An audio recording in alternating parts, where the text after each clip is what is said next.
Oui, tout à fait. Merci d'être en direct avec nous. Alors vous aviez prévu initialement de ne pas venir assister, puis finalement vous êtes là aujourd'hui.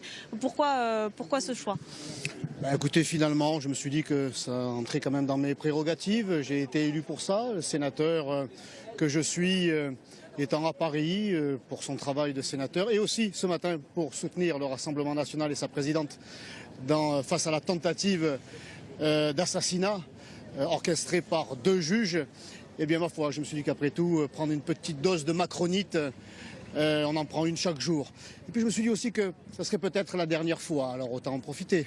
Pourquoi est-ce que vous pensez que ce sera le dernier congrès d'Emmanuel Macron? Quelque chose dans l'air me dit ça. Oui, j'ai le sentiment qu'il y a une ambiance comme 6 mois après l'élection de François Hollande. Plus personne n'avait voté pour lui.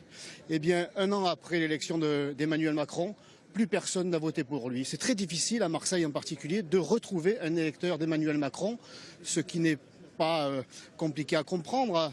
Après avoir taillé dans les allocations, les APL aux étudiants, d'avoir augmenté considérablement la CSG pour nos seniors, d'organiser l'immigration de peuplement, voire de remplacement, en attendant cette attaque contre les retraites, je me dis que l'année prochaine, déjà que Emmanuel Macron a pris la tangente dans les sondages, il va finir par trouver du gaz de schiste.